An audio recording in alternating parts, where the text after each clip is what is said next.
अब सिलेक्ट हम हो चुका था, तो अब हम आगे चलते हैं।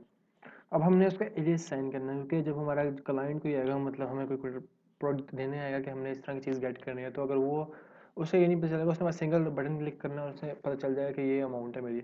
अब वो देखता है तो उसे अमाउंट दिख जाती है, लेकिन पता नहीं चलता ये है क्या। तो हमने इस कॉलम को एलियास साइन करना पड़ेगा, एस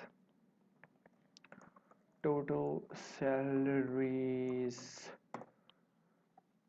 और कौन सा टाइप एक्सपेंसेस। इसका? इसको रन कर दीजिए तो ये आ जाएगा, ये आ गया। सही है। अब हम ये करते हैं कि हम और थोड़े पंचायतें मारते हैं। अब मैं ये चाहता हूँ कि हमारे पास डिफरेंट एम्प्लॉयज़ का नाम था, उनके फ़ोन नंबर थे, उनकी हायर डेट थी, जॉब आईडी थी, ये वो फलाना ढींगा। मैं चाहता हूँ ये कि मुझे ऐसे एम्प्लॉयज़ का डेटा दिखे जिनकी सैलरी 17,000 से ज़्यादा हो। तो मैं क्या करूँगा, मैं ये लिखूँगा, मैं सेम सिलेक्ट का कीवर्ड इस्तेमाल करूँगा कि हमने कोई चीज़ गेट करनी है। स्टैटिक फ्रॉम, स्टैटिक का मतलब होता है एवरी रिकॉर्ड इंक्लूडिंग नल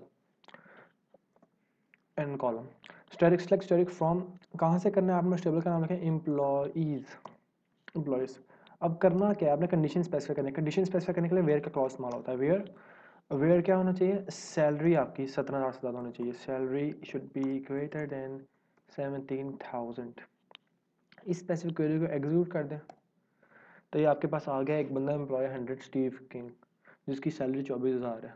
नाम इतना फिट है और सैलरी देखो। खैर, ये आ गया। अब आपने क्या करना है, अब आपने ये करना है कि मैं आपको कहता हूँ कि आपने सैलरी सेलेक्ट करनी है उन एम्प्लॉयज़ की जिनकी सैलरी 17,000 से कम है।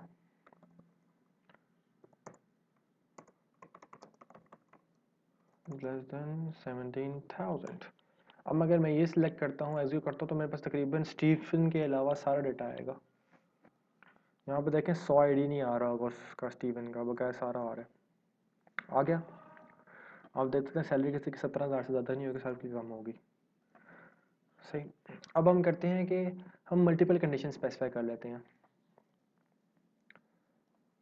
क्या करते हैं, लेट सपोज हमारे पास, मैं चाहता हूँ जिन ऐसी चीज़ में सैलरी इनकी 17,000 से कम हो और जो इनकी हायर डेट है, कोई भी पिक कर लें, ये हो।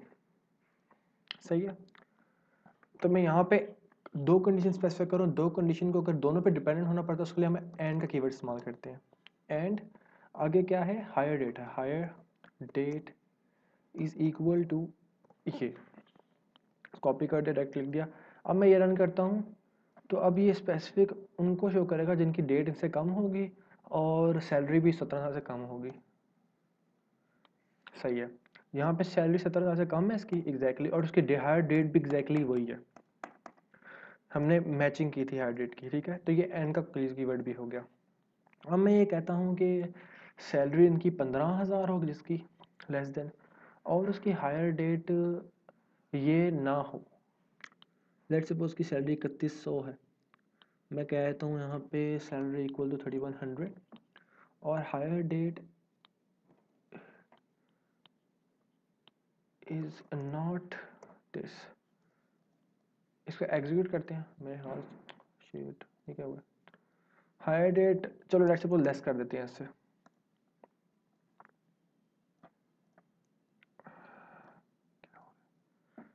कोई भी ऐसा एम्प्लॉय नहीं जिसके पास जिसकी हायर डेट इससे कम हो और सैलरी इक्वल टू 3100 हो। ग्रेटर चेक कर लेते हैं। 3 एम्प्लॉय ऐसे हैं जिनकी सैलरी 3100 है और हायर डेट इस डेट से ज़्यादा है। ठीक है, ये आपका एंड क्लॉज भी होगा। अब आप और क्लॉज अप्लाई करते हो। हम अपना पहले ओवरऑल डेटा देखते हैं क्या है। सही है।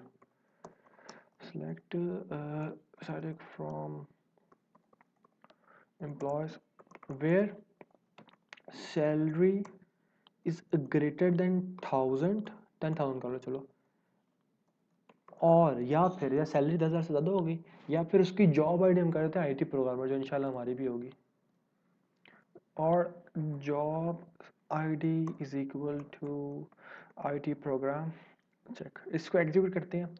अब ये वो चीज़ डिस्प्ले करेगा जिसमें सैलरी या तो 10,000 होगी, ज़्यादा होगी, या तो जॉब आईडी आईटी प्रोग्रामर की होगी। एग्जीक्यूट कर दिया। अब एग्जीक्यूट करने के बाद हमारे पास ये आ गया। यहाँ पे हमारे पास 17,000 10,000 से ज़्यादा वैल्यू चाहिए, ओके, ये एग्जीक्यूट सही हुआ कि नहीं हुआ, मुझे लग रहा है गलती है ये कोई इसमें। हाँ 10,000 से ज़्यादा है, ये 9,000 क्यों है यहाँ पे। ओके, हमने और का कीवर्ड इस्तेमाल किया था। और का कीवर्ड था यानी 10,000 से ज़्यादा, तो या तो ज़्यादा होंगे 10,000 से, या तो आईटी प्रोग्रामर होंगे। ये 10,000 से तीनों वैल्यू ज़्यादा थी, इसलिए ये स्टीवन, नीना और नीना मेरा पहला नाम है, लेक्स, ये तीनों आ गए। और आईटी प्रोग्रामर जो थे उनकी भी सारी वैल्यूज़ आ गई। उसके अलावा जितनी भी वैल्यूज है उनकी सैलरी 10,000 से ज़्यादा थी। सही है, सवाई साइड पर बेचारे की सैलरी नहीं है। Okay, got that. अच्छा, अब हम ये करते हैं कि अब हम और फंक्शन अप्लाई करते हैं। हमारे पास बिल्ट इन फंक्शन होते हैं। सिलेक्ट, मैंने किसी सैलरी की एवरेज कैलकुलेट करनी है ओवरऑल एम्प्लॉयज़ से, तो मैं लिखता हूँ AVG. AVG built in function given होता है आपके पास। एवीजी सैलरी का करना है, कहाँ से करना है, डेटाबेस का नाम लिख देता, टेबल का नाम लिख देता हूँ, एम्प्लॉयज़ से करना है। इसको मैं एग्जीक्यूट कर देता हूँ, तो ये आ जाएगा 6,460 रुपये एवरेज सैलरी है आपकी। अब इसमें अगर हम एलियस अप्लाई कर दें, एलियस अप्लाई कर दो एवरेज सैलरी की, तो ये आ गया ज़रा प्यारा से लुक के साथ कि एवरेज सैलरी आपकी ये होगी। That's it for this tutorial, see you in the next one.